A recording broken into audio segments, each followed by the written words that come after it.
What you're saying, people, back with a bang. This is the Money Management, back here with another video for you guys today. So in today's video, I'm going to talk about the importance of innovation in business. Now, I think this is one of those videos where, I might not get a lot of views, but those of you who want to make money, those of you who are innovative, those of you who actually have businesses or plan to make a lot of money through businesses, will really need to listen. And I'm specifically going to be talking about Uber, Netflix, and Airbnb. I think once I explain the first one, you're going to understand the whole three of them. Now, the reason I'm going to do that is because, like I said, a lot of you guys out there are entrepreneur-minded, business-minded people who want to make a lot of money through businesses. And the reason I'm going to talk about these three companies today is because they have great business models. And there's a few things they've done when it comes to innovation, which has helped them become huge influencers on the market. Now, as you guys probably do know, there's a lot of businesses out there. Now, a lot of you guys might not know, but failure to innovate in the business world can leave you behind other competitors purely because they decide to innovate. You might have the best business model in the world, but if you don't innovate and continuously change things, adapt when necessary, then, like I said, you're going to get left behind. In this world we live in now, where there's a lot of technological advances, where a lot of changes, things continuously change, you absolutely must know how to update your business model so you can continue making money, continue succeeding, and continue being the leader in your market. Now, it's very unlikely that anybody who's watching this video does become a Netflix or an Uber or an Airbnb, but it's definitely very possible. So I will go ahead and break down those three business models of Airbnb, Uber, and Netflix. But before we get into that day, please show me you guys do appreciate these kind of videos. Like I said, it probably doesn't get a lot of likes, but drop a like if you're here, give it that thumbs up. Also, please make sure to comment on the video, as you guys do. We need to get a few more comments. We've been slowing down a bit recently. But as always, continue to comment. If you're new around here, hit the red button below, subscribe to the channel. This is the Money Management. I upload a video each and every day about money, about investing, about business, about all sorts of stuff money related. So please join us, continue to watch these videos, continue to help the channel grow, continue to help yourself make some money and save some money. Now also, lastly, but most importantly, please make sure we are sharing these videos with our friends so we can get more people, help out more people when it comes to the money, innovation, business, all that good stuff. But now let's talk about innovation and business models. So I'm actually going to begin by talking about Blockbuster. If you guys don't remember Blockbuster, it was a video game and home movie rental service which was provided, at least I know, in America and also in England. So you could go into stores, go and pick up a movie, take it out, rent it out, go into stores, borrow a game, you'd have a date that you need to return it by. Pretty much like a library, but for movies and video games. Growing up, we used to go to Blockbuster, I think one Friday every couple of weeks, and rent movies. Now, of course, I knew a lot of people use Blockbuster. It was a great model back then. It was huge. I'm telling you guys, Blockbuster was the thing back then. But eventually, what happened to Blockbuster? Well, they failed to, adapt technologically to the world. They continued doing the same thing that had been working for them, even though the world was advancing when it comes to technology. They continued to offer their in-store services, continue to, hope people come in, rent out movies, rent out video games, that kind of thing. Meanwhile, PlayStation was being created. You could download games on PlayStation. Netflix was being created. You could get movies on your laptop without even going anywhere. You could pick up your phone, pick up your laptop, pick up your iPad, and watch movies on Netflix. And during that time, guess what? Blockbuster thought, you know what? People still love coming to our stores. They were still getting customers, not as many as before, but they thought people still getting into their stores. People still love their in-store service. According to their data, they were doing just fine. Blockbuster thought, we're cool. We still get our same customers.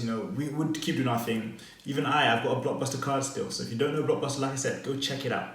But Netflix was way more convenient. You didn't need to walk into any store. You didn't need to reserve. You didn't need to, hope for other people not to take your movie. You didn't need to bring back your movie. You didn't get charged, if you didn't bring back your movie. There was none of those kind of fees when it comes to Netflix. And this is why I'm talking about innovation, because Netflix was way more convenient. You sit in your house, do nothing. Put on Netflix. You didn't have to go out and look for a Blockbuster. You didn't have to go out and look for a place where you're going to rent out a movie. You didn't have to do any of that. It was so simple. Get your laptop, your iPad, your TV, your PlayStation, switch on Netflix, sit back and enjoy it. There was no pressure on you to go into a store, like I said, sign anything, be worried about when you're bringing a DVD or a game back. What you need to do, open up your laptop, like I said, open up your desktop, open up your device and start watching. The best thing about Netflix is you have a wide range of access to so many different movies. And the great thing there is you didn't have to just choose one. You could start watching a series and then, quit and go watch a different movie. You could start watching a movie and then go and watch a different movie. Whereas with Blockbuster, obviously you could only take a certain number of movies out of a certain period of time. Other people could take out your movie. Blockbuster's business model just wasn't as flexible, and they didn't adapt to how times are changing, which is why you see very little of them now. I'm pretty sure they've gone bankrupt actually. I'm pretty sure they're out of business. But yeah, it's kind of sad to see, but that's part of innovation. So even though we love Blockbuster and our membership cards, don't be like Blockbuster. Now let's talk about Uber. Now you guys all know Uber. You guys know about taxis. You guys know about the taxi market. What have Uber done? Well, to start off with, Uber don't own any cars. Think about all the taxi services that own cars and they were making their money that way. So how does Uber work? Well, a person who wants to commute from A to destination B sets up the app on their phone, gets onto Uber, requests and can book an Uber from the app. They go on the map, they select their destination, they select their location. It's as simple as that. Uber drivers who are near, who are registered, get a notification on their phone, hey, someone is looking for a ride near you. If you want a ride, you pick it. If you don't pick it. They can then decide if they want to complete that job. And I'm telling you, all these drivers are registered so Uber knows, what's going on. They have to have their car checked and inspected. They have to pass a certain inspection from their local dealership or wherever they get it done. And then they're on their way. So everybody's winning here. The driver's making money, they're registered, they're driving around, they're making money casually. Uber making money, they're taking commissions off the driver. And of course, customers are getting from place A to place B with the amount of money that they're satisfied with. They know the price beforehand, which is what taxis don't do. And like I said, it just makes it so much more convenient. It's incredible. They set up a whole platform which sets up, nearby drivers with people who are in need of a ride. And they're providing currently something like 15 million rides per day, all without owning a single car. Not one single cab, not one single taxi, not one single car. And they're setting up 15 million rides a day. We all know Uber, that's how big they are. So of course, the previous way people would get rides was walk outside and see a taxi, or go online, Google taxi, call up a taxi and get their ride that way. Now, again, it's that convenience, that innovation. All Uber does is create an on-demand taxi service. That's all they've done here. And the best thing is, they've not only done that, but they've also incorporated Uber Eats, Uber Freight, Uber Elevate, self-driving cars. They're doing so much more.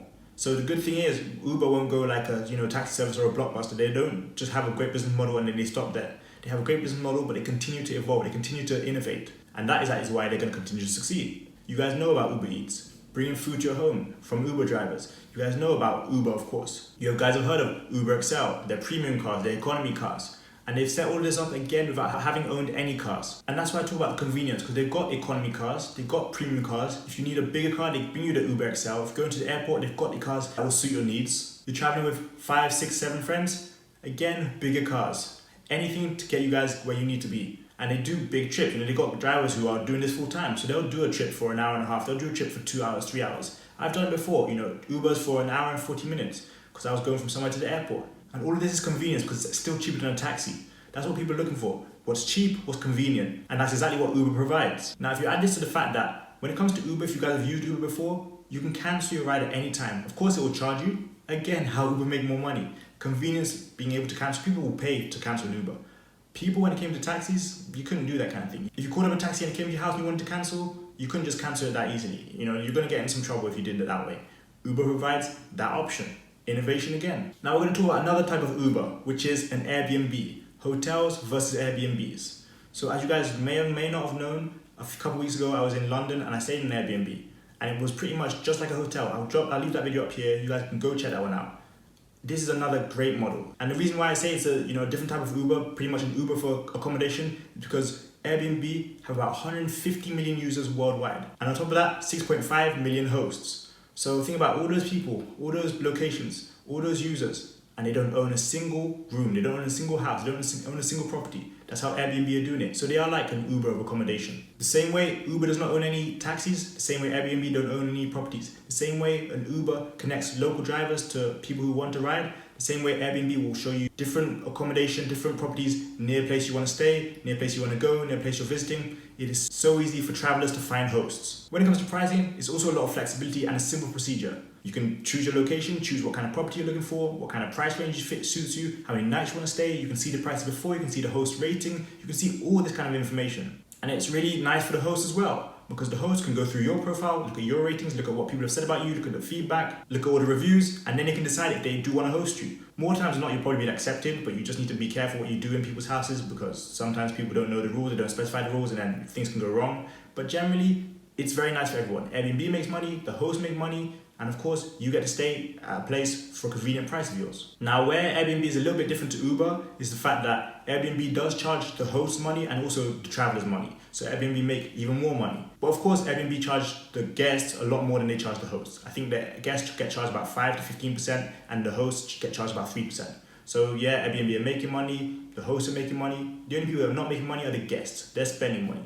But they're there on holiday, they're there to travel, so they're ready to spend money. Airbnb is such a flexible business model because you can literally stay in someone's garage, you can literally stay in someone's basement, and you're just paying to stay there and the host doesn't mind. It's all set up, it's all official, there are reviews, there are checks, these kind of things happen. And especially at a time like this when we have the virus, it's even better because people can see what kind of places are still available in a time like this. They can see whatever information they need. And the main thing is, it is the convenience. I've used Airbnb multiple times, and you guys should use Airbnb as well. Now, what all three of these things have in common is they are multi-billion-dollar business models, yes, but they all provide convenience to the people. They're all innovative companies. What Netflix, Airbnb, and Uber did better than Blockbuster, taxis, and hotels, they understood their customers' needs. They made it more convenient, they made it easy to access. They obviously have apps. They did everything that their customers want. They have different business models, but they're all business models which match their customers' requests. That is what's very important to take away from this video. You always match your customers' requests. So you innovate. You change things based on what your customers need. You find a business model which is suitable to your customers. And that means you have to explore new opportunities, explore different markets,